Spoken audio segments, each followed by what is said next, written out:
থাকেন। গ্রাম ছাড়া ওই রাঙামাটির পথ আমার মন ভোলায় রে। সম্ভবত বিশ্বকবি রবীন্দ্রনাথ ঠাকুর এমন পথের কথা কল্পনা করেই বিখ্যাত এই গানটি রচনা করেছিলেন। আমাদের প্রকৃতির রাজপুত্র জীবনানন্দ দাশ বলেছিলেন, কাস্তের মতো বাঁকা পথ। এই পথ দিয়ে কিছুদিন আগে হেমন্তের পাকা ধান কৃষাণ কৃষাণের ঘরে উঠেছে। সেই পথের দাগ রয়ে গেছে, তার মাঝে খালি পায়ে হাঁটছি। জসীমউদ্দিনের ধান ক্ষেত কবিতার কথা মনে আছে?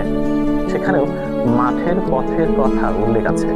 দেখুন তো, জনমানবহীন এই মাঠের মাঝে অজগর সাপের মতো এঁকে বেঁকে চলে গেছে এই পথ।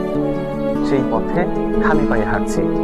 যদি আপনার খুব বিষণ্ণতায় সময় কাটে কিংবা এ জীবন ব্যর্থতার আতুর ঘর মনে হয়, তখনও ডাক্তাররা বলছে মাটিতে খালি পায়ে হাঁটতে। তাহলে বিষণ্ণতা কমে যায়, খারাপ লাগা কমে যায়, হজম শক্তি বৃদ্ধি পায়, আর আপনার হার্ট ভালো থাকে। মাটি আমাদের দেহকে সবচেয়ে ভালো চেনে। মাটি হচ্ছে বিগ স্ক্যানার মেশিন, অর্থাৎ আমাদের পুরো দেহটাকে স্ক্যান করতে পারে। তাই মাটিতে খালি পায়ে হাঁটতে হবে। দেখেন, যতদূর চোখ যায় শুধু মাঠ আর মাঠ। হেমন্তের পাকা ধান চলে গেছে, এখন ফাঁকা মাঠ পড়ে আছে। এর মধ্যে আবার সরিষা রোপণ করা হয়েছে। কিছুদিন পর সবুজ বাংলার এই প্রকৃতি হলুদ রঙের শাড়ি পরবে, একেবারে অন্যরকম সাজে সাজবে। তার মাঝে খালি পায়ে হাঁটার এখনই সময়। কতদিন খালি পায়ে হাঁটেননি মনে করতে পারছেন? সম্ভবত